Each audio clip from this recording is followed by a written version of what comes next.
Hey everyone, welcome back to the NPTE podcast. This is Will Crane, your host. Thank you so much for joining me as we go through the content you need in order to dominate on test day. So today I've got a practice question for you. This is related to the genitourinary system on the exam. So as you recall, on exam day, you will experience somewhere between 2 and 5 questions related to the genitourinary system, all the way from examination to differential diagnosis and on to interventions. So certainly this will be a part of your NPTE experience. So these are what we would classify as the other systems on the exam. So we've been going through metabolic endocrine, gastrointestinal, genitourinary, on to lymphatic and system interactions. All of these, they are represented at a lesser rate than the big three systems, cardio, musculo, and neuro. That being said, though, it is still important to understand and know how to answer questions, especially when you consider as an entry-level PT, it is likely that you will encounter some of these conditions and you'll have to do some problem solving.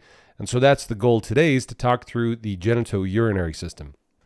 So I do have a practice question for you for that. But before I get to that, just a quick reminder, we are just getting geared up for our VIP class. So our VIPT class, this is where we go through each of the content areas on the NPTE. We go through questions together, gives you an opportunity to ask questions in a live format. One of the other cool benefits of the VIP class is that we have one-on-one conversations. If you'd like to schedule a call with me, you can talk with me personally. We go through content, study strategies, talk about the do's and don'ts and all the things that can be helpful for you and your study plan.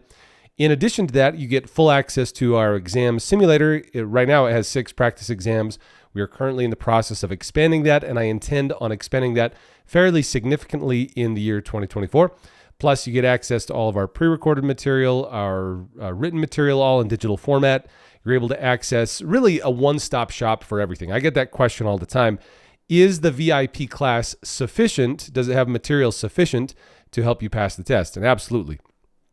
It is really the one-stop shop, going through each of the most heavily tested items, plus helping you develop a specific study plan so that you can be successful on test day. So that's the VIP program. If you want to find out more about that, just go to ptfinalexam.com. Plus, we've got a bunch of freebies. If you want to check those out, ptfinalexam.com/podcast. If you want to take advantage of some of the freebies we're running for the month of January. If you're listening to this beyond January, certainly check there. That's where we will have all of our free material for you. All right, let's go ahead and dive into our practice question for today. So again, this is related to the genitourinary system. As per our usual, I will read to you the question, give you a moment to respond, and then we will talk about it together. All right, here we go. Which of the following aerobic exercise intensities is most appropriate for a pregnant patient? So the question is, which of the following aerobic exercise intensities is most appropriate for a pregnant patient? Option 1, increased respiratory rate, but still able to converse comfortably. 2, maintain respiration less than 20 breaths per minute. 3, rating of perceived exertion greater than 14 out of 20.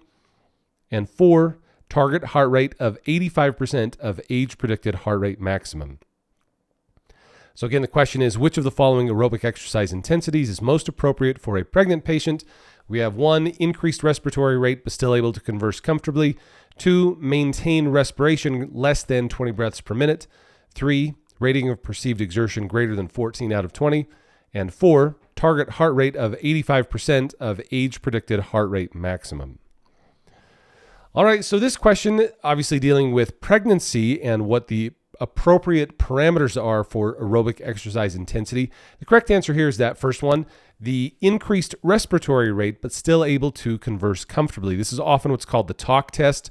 I've seen it referred to as the sing talk test, meaning that the patient is able to talk comfortably and finish sentences, but it is of an intensity that they can't sing. So they can't sing, but they can talk.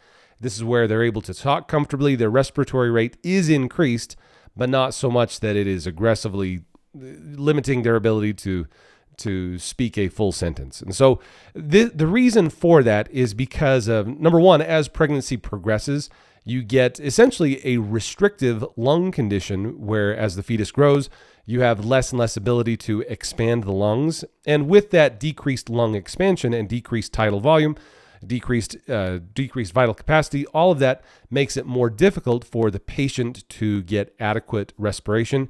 In addition to that, there's additional cardiovascular load on the patient. So again, it makes it so that your typical age-predicted heart rate maximum levels, so your typical, age-associated exercise levels are typically ill-advised. They may be too aggressive for your average pregnant patient. So again, the correct answer is increased respiratory rate, but still able to converse comfortably. This is often referred to as the talk test, or I've seen it referred to as the sing-talk test, meaning they are able to talk or finish a sentence, but it is difficult enough that they can't sing. So respiratory rate increased, but not so much they can't talk. These other incorrect answer options take us through several variations of the same theme. So number 2, the incorrect option of maintaining respiration less than 20 breaths per minute. Typical respiratory rates are 12 to 20 breaths per minute. So that would be essentially the resting respiratory rate, which would be, again, insufficient to induce aerobic exercise changes or aerobic exercise in the patient. Option 3 says the rating of perceived exertion greater than 14 out of 20. Typically, Borg RPE levels are kept between 12 and 14. So if you can't or you're not using the talk test, you could potentially use rating of perceived exertion levels. We're talking about a subjective rating of perceived exertion. In the moderate intensity category, we're talking usually between 12 and 14. This is enough to induce aerobic changes in the patient. Typically, we're talking in the uncomplicated pregnancy. However, the incorrect answer option here is anything greater than 14, which would put it at too high of an intensity. Again, just because of the demand on the respiratory and the cardiovascular system, there is some caution required when performing aerobic exercise in the average pregnant patient. And then finally, the last incorrect answer option, target heart rate of 85% of age-predicted heart rate maximum. Again, conventional age-based target heart rate zones could be too aggressive for the average pregnant patient. And so therefore, rather than your standard or age-based target heart rates, you should be more focused on rating of perceived exertion and, again, what's called the sing-talk test or the talk test, where they can finish a sentence, but they still have an elevated respiratory rate, puts them in that moderate intensity. So somewhere between min to moderate intensity exercise. And again, a lot of that's, there's so many changes that occur as a result of pregnancy, especially as it progresses from the first to the second to the third trimester, certainly not the least of which would be the change in rib position, the encroachment of the fetus on lung capacity. Plus, in addition to that, you have the cardiovascular load placed on the patient. There's several factors that are fairly significant that require consideration for you as an entry-level PT to make sure that you are working with these patients both safely and efficiently.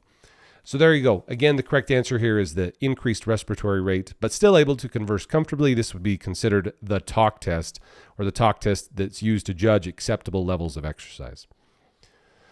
All right, so there's your practice question related to the genitourinary system. I can almost guarantee a question on test day related to pregnancy. Again, just because as PTs, entry-level PTs, we are required to have a working knowledge and entry-level knowledge of a wide variety of patients and conditions, and certainly this would fit in that list for the genitourinary system.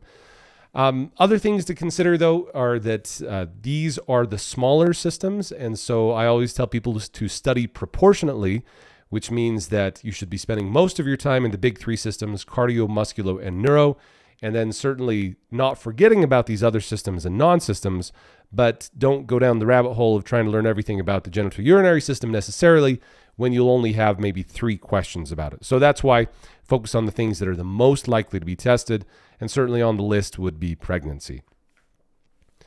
All right, so with that, we'll bring today to a conclusion. Don't forget about some of the freebies we're giving away in the month of January. You've got to get these done by the end of January.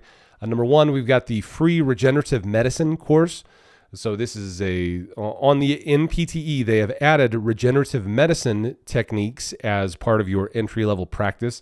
This would include things like autologous chondrocyte implantation, several other items. I think you'll really like the summary I've got for you in the regenerative medicine mini course. That is available for free. Plus, if you want to join us in person in Chicago the weekend of February 29th through March 2nd, so again, right at the end of February, You'll want to sign up for that as quickly as possible as those spots are going quickly. Again, that is totally free. Your housing is covered, your meals are covered, and you get full access to our premium content as a part of PT Final Exam. I don't think you'll find a better deal anywhere than that. Again, you just have to join us in Chicago that weekend, February 29th through March 2nd. And again, the easiest way to gain access to that is to go to ptfinalexam.com/podcast, where you'll be able to easily sign up for all of that as you wish. And find all of our freebies and enjoy that.